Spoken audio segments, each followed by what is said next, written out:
Oh là là.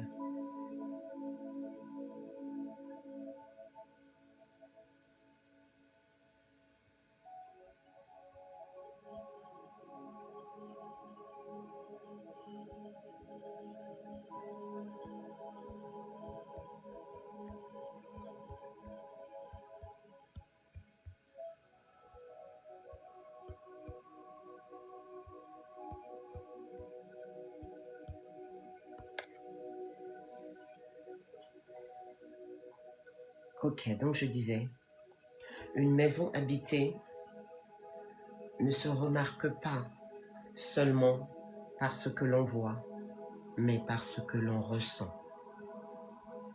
Car la vérité vécue entre ces murs va venir lui donner une vibration unique, une présence silencieuse qui apaise l'âme.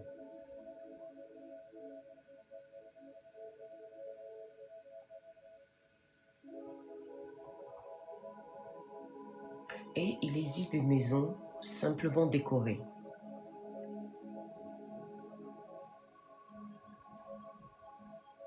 Une maison décorée n'est pas forcément vivante. Pourquoi? Parce que des fois, on n'y passe pas beaucoup de temps. On est toujours à l'extérieur. On vit seul, pas d'enfant. Elle va être un peu vide.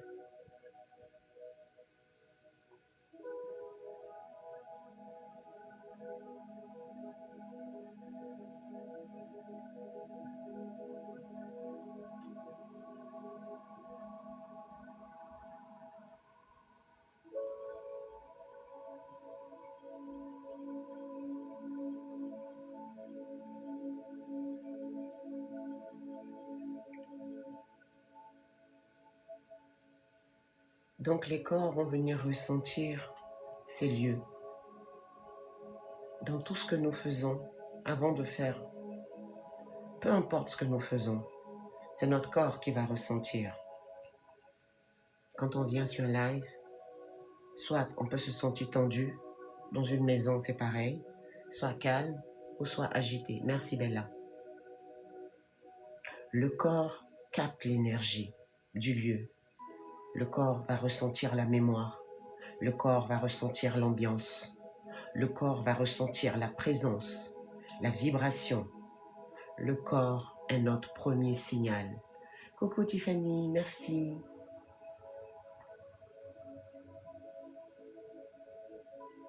Une maison qui est habitée contient des voix, des rires, des émotions, l'amour partagé. Et ça crée une belle harmonie. Quand on entre, on respire différemment. On est détendu. On se sent accueilli. Coucou Jessie. Donc le lieu va devenir apaisant. Les lieux qui sont chargés portent des tensions. Sans comprendre pourquoi, quand on rentre dans une maison où il y a des tensions, ça va. Je te remercie et toi. Le corps va venir se fermer. Il y a même le souffle qui se bloque. Une gêne apparaît. Le mental ne comprend pas tout de suite, mais le corps ressent. Le corps va venir capter la mémoire de ce lieu. Notre corps, c'est comme notre boussole. Quand vous rentrez dans un lieu, observez votre respiration, votre posture, votre ressenti. Notre corps nous guide en tout temps et en tout lieu. Il sait si le lieu est apaisant. Il sait si le lieu est chargé. Il sait si le lieu est vivant. Merci Jessie. Il sait si le lieu est vide.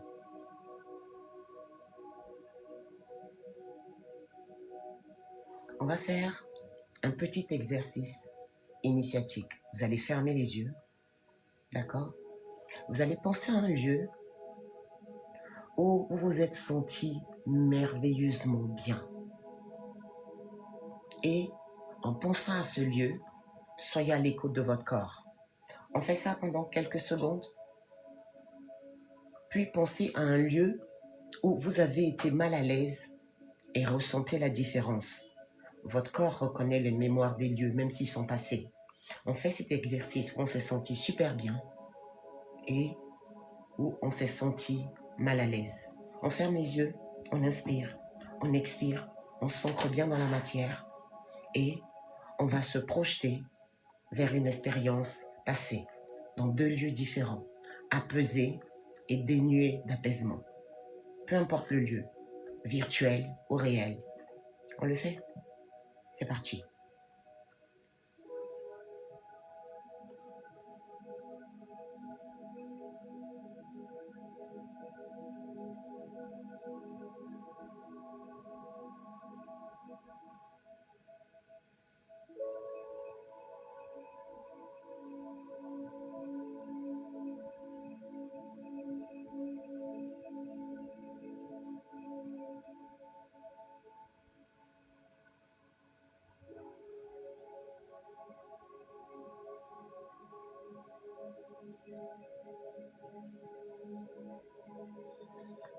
Alors, moi je partage avec vous. Il y a un lieu où j'allais chez ma meilleure amie qui habite à Biarritz. C'est un paradis, vu de l'extérieur. Une très très grande villa avec une grande piscine. Les espaces sont complètement mezzanine. Il y a même, comme son mari est pilote d'Air France, il a fait une sorte de cabane en se référant sur un avion. Donc quand tu dors dans cette cabane, tu as l'impression d'être dans un avion. Et quand j'allais dans ce lieu, mon corps, qui est mon premier signal, ne se sentait pas bien. Pourquoi? Il y avait beaucoup de mensonges dans ce lieu. Il y avait beaucoup de tensions. Il n'y avait pas d'harmonie. Il y avait des non-dits que le corps ressentait. Et cette maison était belle d'apparence, mais j'avais envie de revenir chez moi, qui était simple, mais qui était habité par l'amour, par la vérité, par les rires, par les larmes, qui viennent apaiser toutes ces émotions lourdes que parfois on a du mal à dire, mais qu'on garde en secret en soi. Et ces émotions viennent nous désagréger, viennent nous tourmenter. Donc les larmes sont super pour ça, parce que l'âme, c'est le savon de l'âme, et l'âme vient nous apaiser, l'âme vient réguler, l'âme vient nettoyer, l'âme vient nous apaiser. C'est pas tout qu'on peut dire. Parfois, on est tellement pudique qu'on n'arrive pas à dire les choses. Et je lui disais, j'ai envie de rentrer chez moi. Elle me dit, mais qu'est-ce qu'il y a? Je lui dis, je me sens pas bien ici. Elle dit, non, t'inquiète, ça va aller. J'étais partie pour 2 semaines, mais au bout d'1 semaine, je demandais à rentrer chez moi. Et quand je rentrais chez moi, j'étais super bien. Parce que c'était simple, mais c'était habité par l'authenticité, par l'amour, par l'acceptation, par l'humilité. Alors vous, qu'avez-vous ressenti en vous projetant dans ces différents lieux, dans ces 2 lieux différents? Pour ceux qui peuvent écrire, est-ce qu'on peut changer dans les commentaires? L'exercice qu'on est en train de faire est très puissant. C'est une façon de revenir à vous, d'utiliser votre boussole qui est fiable, le corps. Le mental est tellement bavard que parfois, on a du mal à entendre les signaux du corps. Il faut prendre l'habitude, sa première boussole, le premier guide, c'est notre corps. Notre corps porte une dimension énorme, d'où l'être multidimensionnel. Est-ce que vous avez ressenti quelque chose, une différence?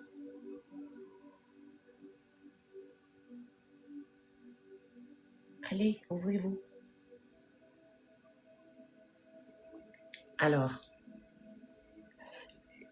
dis-moi plus, Jam, qu'as-tu ressenti? Dans un lieu, tu t'es apaisé, dans l'autre pas?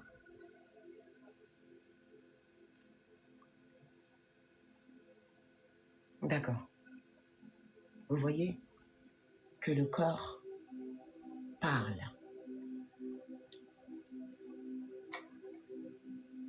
Dans les lieux où je me suis sentie bien, il y avait de la haine, des jugements, du désespoir. Ah ouais? Ah oui, ou je ne me suis pas sentie bien, d'accord. C'est ça, exactement, ces émotions. Un bien-être, un mal-être, exactement. Parce que ton corps te le dit, il y a ton cœur qui commence à battre très fort. Tu n'es pas apaisé. Il est en train de te dire, fais attention. Tout ce qui brille n'est pas lueur. Tout ce qui brille n'est pas lumière. On est dans un système où on nous pousse à nous déconnecter. On nous pousse à nous précipiter. On nous pousse à être distraits.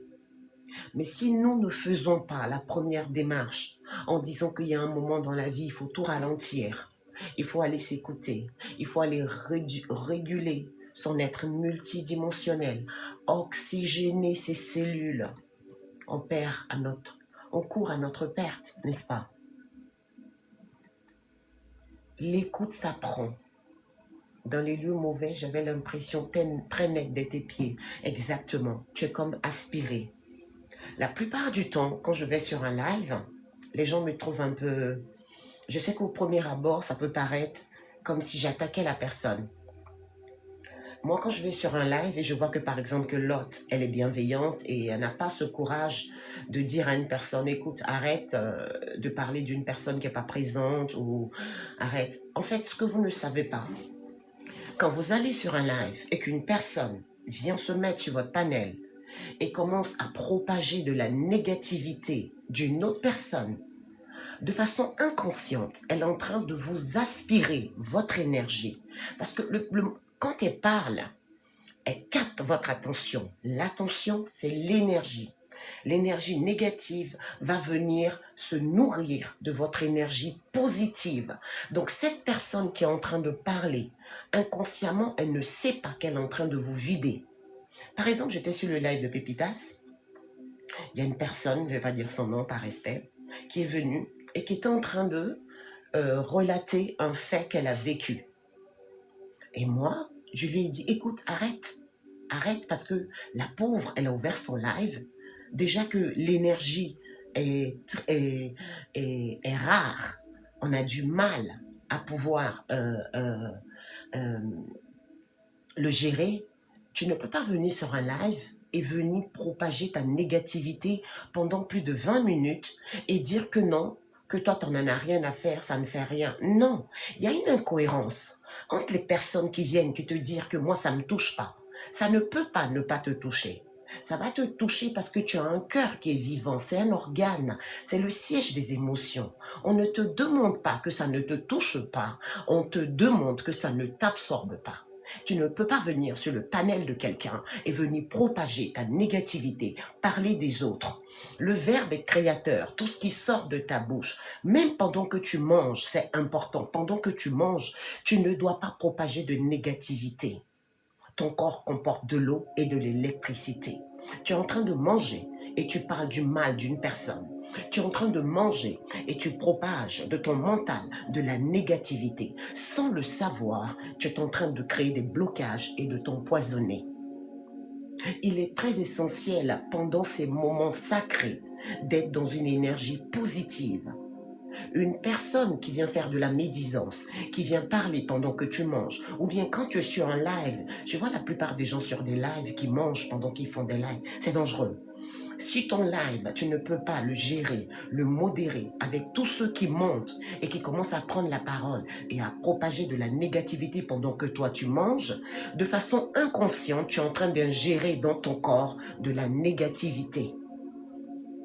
Donc quand tu manges, c'est un moment sacré, tu dois être positive parce que le repas, il rentre dans ton corps.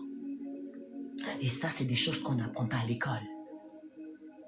C'est important de ne pas parler mal de quelqu'un, c'est pas bon. Le verbe est créateur. C'est créateur, le verbe. Le verbe. Quand on dit le verbe est créateur, ce qui sort de ta bouche devient ta réalité. Tu viens, tu dis à telle personne, je te maudis. Sans le savoir, tu te maudis toi-même. Parce que c'est une énergie, un mot qui comporte ta propre énergie qui est sortie, disant que je la maudis. Je te souhaite, mais toi, ça va t'arriver multiplié par 100. Tu n'as pas le droit. Éloigne-toi de cette personne, mais ne propage pas de la négativité qui va sortir de ta cavité buccale, parce que tu vas le vivre. Le verbe est créateur. Dis que des choses bien. Il n'y a pas « je ne suis pas bien, je ne vaux rien, je ne vais pas y arriver ». Non. Écoute, apprends à écouter et pose-toi cette question. Qu'est-ce que ça génère dans mon être multidimensionnel quand j'entends mes semblables en train de ternir mon image? Et là, la prière vient. On ne te demande pas de maudire. On ne te demande pas de ramener. Je dépose tout ce qui ne m'appartient pas. Donne-moi la force de ne pas succomber à la tentation. Donne-moi la force que mon être multidimensionnel ne sont pas empreints de méchanceté, de jalousie, d'envie. Et quand le mental vient s'inviter, tu lui dis « ça ne me concerne pas ». Gratitude à la source, ça ne me concerne pas. Je ne suis pas concernée par ce qui se passe.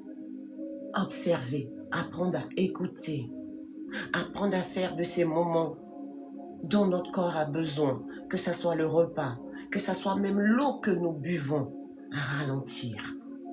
Ne pas venir boire de l'eau de façon rapide. C'est comme ceux qui boivent beaucoup d'eau fraîche, de l'eau glacée. C'est très mauvais pour le corps. On doit boire de l'eau à température ambiante. Et ça ne s'apprend pas à l'école. S'entourer que de bonne énergie, que de personnes qui voient la meilleure version de nous, que des personnes qui ne nous méprisent pas. Et quand ton corps t'envoie un message, ne dis en aucun cas « oh, ça doit être dans ma tête ». Ça, il faut la proscrire. Ça doit être dans ma tête. Dès que tu entends « ça doit être dans ma tête », le mental s'est invité. Il n'y a rien qui est dans ta tête. Ça ne peut pas être dans ta tête parce qu'avant d'être dans ta tête, c'est ton corps qui t'a envoyé l'alerte. Donc, comment ça peut être dans ta tête? Le corps nous parle. Regardez un enfant. Un enfant, le mental n'est pas encore ancré. Un enfant, quand tu n'es pas bien, tu viens près de lui. Non, je ne veux pas. Les parents qui forcent leurs enfants à dire bonjour, il ne faut pas le faire. Moi, mes enfants, quand ils ne veulent pas dire bonjour, je ne les force pas. Parce que ce sont les gardiens de mon âme. Mes enfants, ils sentent quand une personne n'est pas bonne.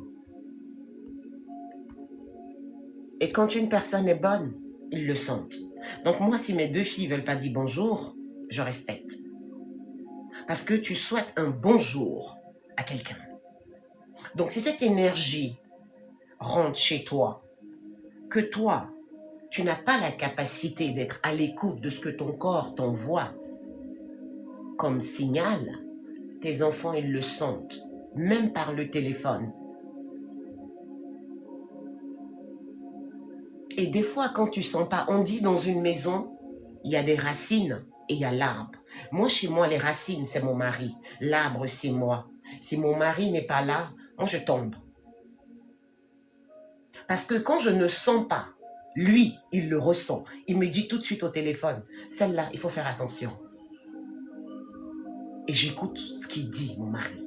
Avant, je ne l'écoutais pas. Avant, je n'écoutais pas. Oh là là. Avant, je me disais qu'il était jaloux et tout.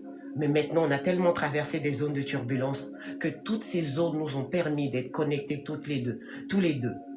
Et d'écouter l'énergie que chaque parole ramène. L'énergie ne ment pas. L'énergie est véridique. Merci Jessie. Fiez-vous à l'énergie. Au lieu de parler, tournez les talons et allez-vous-en. Turbulence, le grand 8. J'ai pas compris. Désolé, j'ai pas compris ce que tu voulais dire.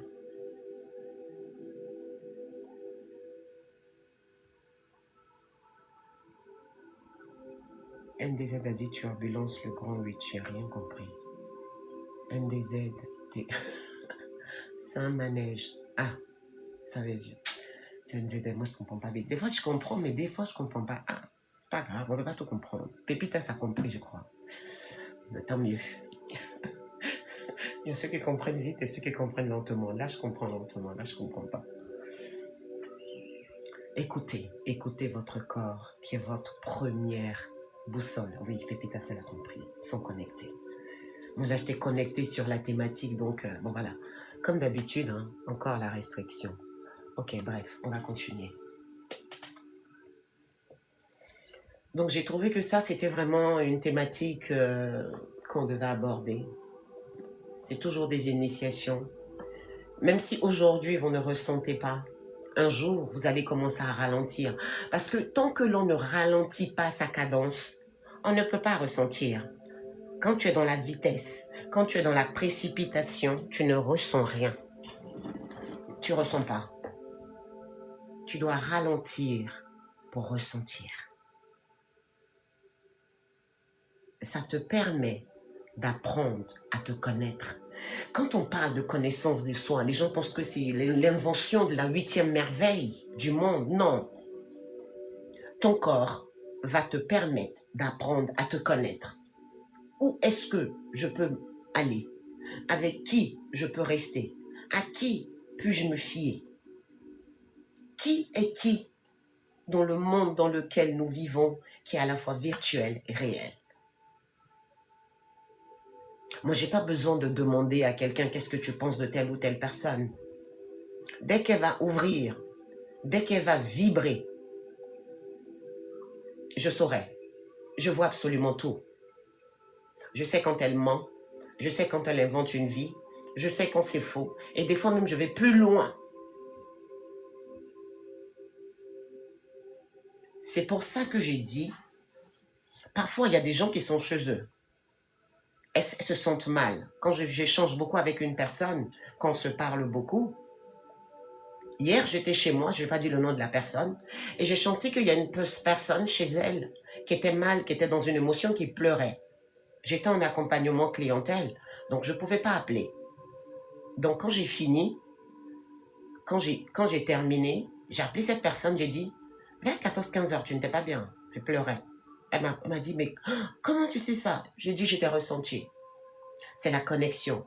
Et ça se passe avec mon meilleur ami. Et il y a certaines personnes ici, même, dont je ne vais pas dire le nom pour indexer. Quand elles ne sont pas bien, j'apparais dans leur vie. Quand elles sont bien, je disparais. Tant qu'elles ne sont pas bien, je serai toujours là.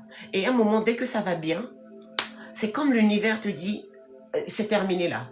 Tu peux passer à autre chose. Tu n'as plus besoin d'appeler la personne. Pourquoi? Parce que je suis connectée à mon corps. C'est mon corps qui m'envoie des signaux pour dire, appelle telle personne. Et quand j'appelle, je dis, ah, tu n'allais pas bien. Et c'est des choses, à force de le faire, ça devient une capacité. Ça devient un don. Et des fois, on dit, elle a un don de clairvoyance. Ça veut dire qu'au-delà de la voyance, tu vois encore plus clairement. Donc, ça devient une puissance.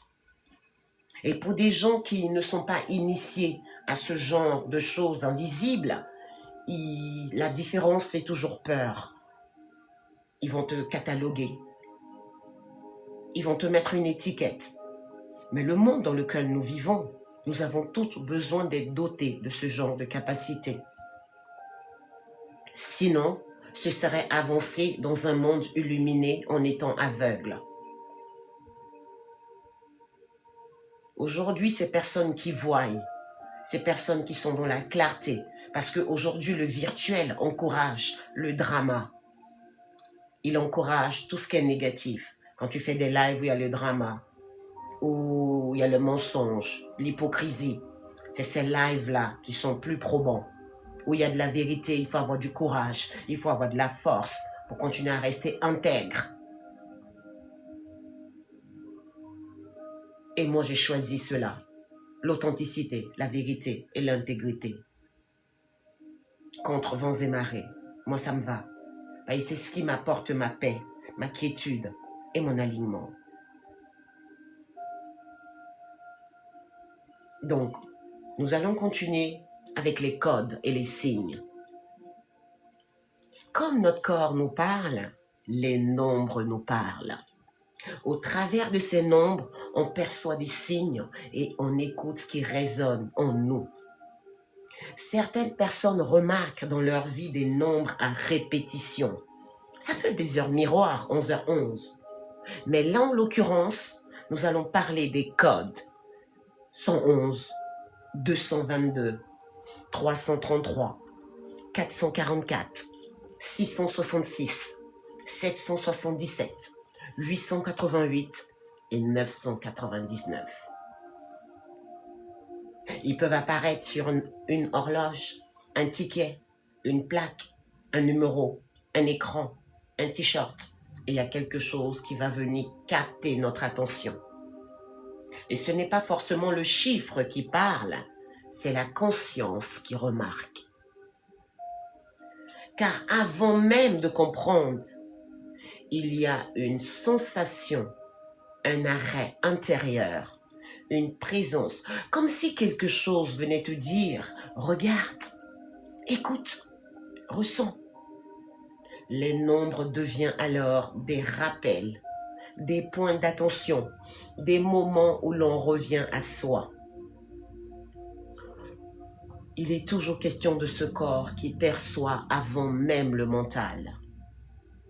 La respiration va changer, notre attention va venir se fixer et le mental va s'arrêter quelques secondes.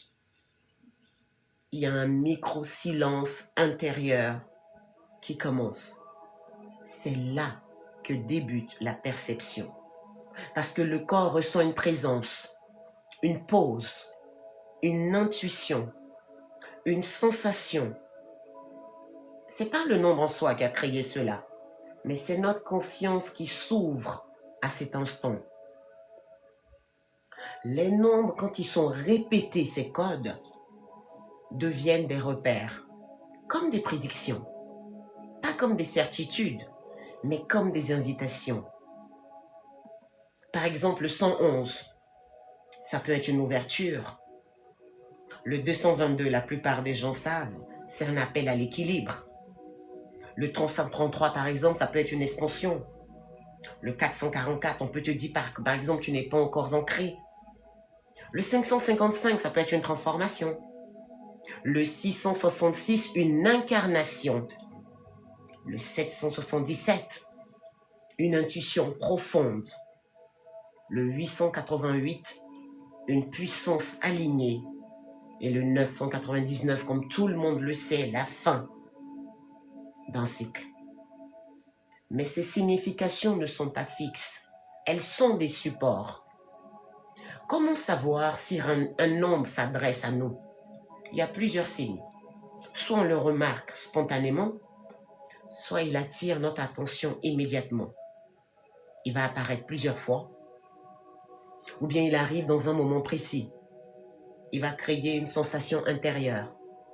Ça, c'est pas mental, c'est subtil, comme si quelque chose venait s'ouvrir dans notre espace intérieur.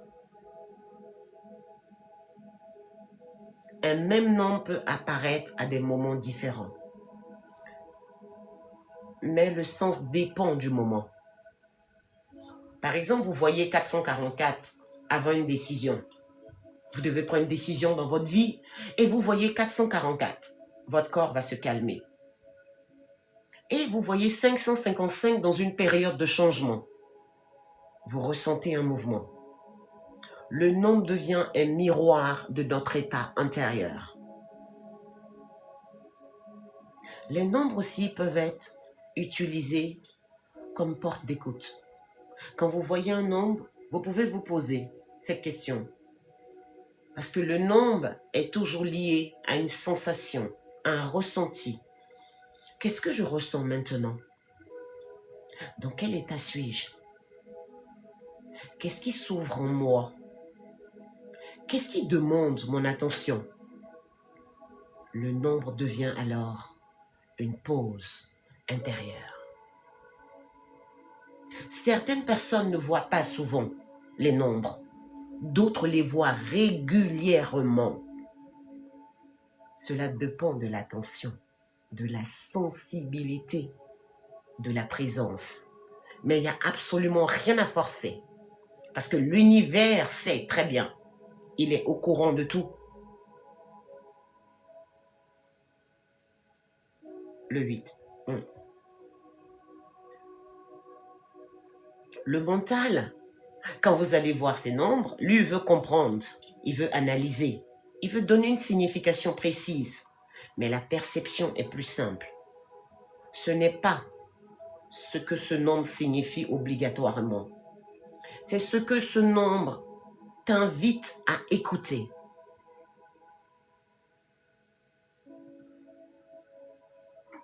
Donc, si parfois vous voyez un nombre répété, ne cherchez pas à comprendre. Ralentissez d'abord, respirez, ressentez. Et posez-vous toujours cette question parce qu'il y a toujours la réponse. L'intuition répond, pas immédiatement. Certains, ça va être immédiat. Et d'autres, ça va être au bout de 3 jours, 2 heures, 10 minutes. Qu'est-ce qui se passe en moi?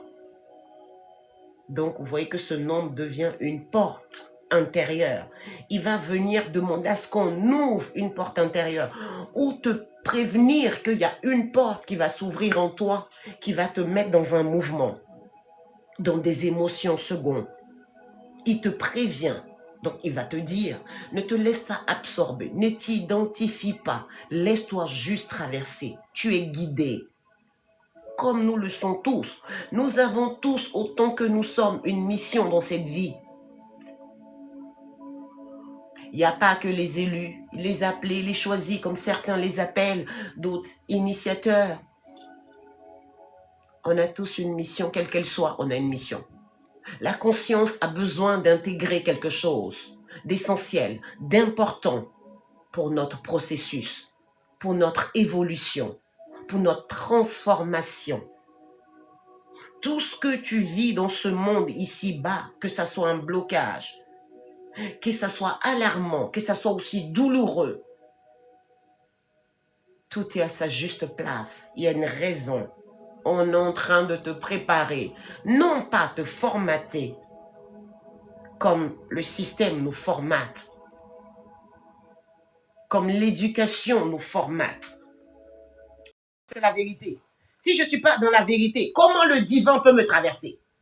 Je veux que le divin se manifeste, qui me traverse, qui me transforme, qui me lève, qui m'ouvre les chemins. Et je suis hypocrite. Je n'ai même pas le courage de dire les choses aux gens. Je leur fais croire autre chose. Et je pense que c'est à eux que je fais du mal. Mais c'est à moi que je fais du mal. Une personne qui est jalouse, la première qu'elle brûle, c'est elle. Une jalousie, là, quand tu vas dans l'acte, la première personne que tu brûles, c'est toi. Ça sert à quoi? Vous n'êtes pas pareil. Vous n'avez pas la même mère, ni le même père. Vous n'avez pas la même étoile, ni la même lumière. Pourquoi même je vais être jaloux de toi? Par rapport à quoi? Parce que tu as quoi? 1500 personnes, 5000 sur ton live? Ou bien tu as 50 000 abonnés? Ou bien parce que je ne sais pas quoi, tu as une demeure tellement magnifique, tu as plein de voitures. Mais je m'en balèque. C'est pas mon problème ça. C'est bien pour toi. Mais en aucun cas, je vais prendre mon énergie là. Au lieu que je prenne mon énergie pour être sur mon ordinateur, pour faire des trucs, je vais prendre ça pour aller donner à quelqu'un, juste pour être jalouse. Hey! C'est pas pour moi. C'est ce que j'ai là. 9 personnes que j'ai. Gratitude à la source, parce qu'il aurait pu avoir 0 personne. La source m'a donné, si elle m'a pris, il faut comprendre pourquoi.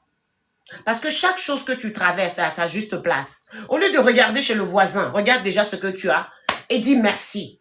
Les êtres humains, c'est de regarder à gauche, à droite. Mais chez eux-mêmes, ce qu'ils ont, hein, ils disent pas merci. Hein. Ils demandent simplement. Tu penses que la source, elle va te donner? Elle te donne rien.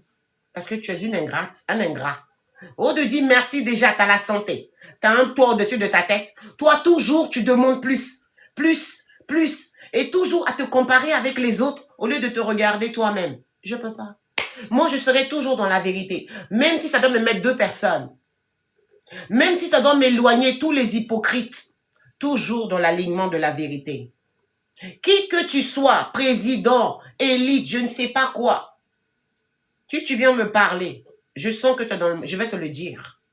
Et puis je tremble même pas. Je te dis... Parce que la vérité n'a pas de prix. La vérité n'a pas de costume, n'a pas de statut, n'a pas de titre. La vérité, elle est simple, fluide et légère. Et elle fait du bien à ton être multidimensionnel. Le pasteur va, voilà, le pasteur va arrêter là. Je vais y aller.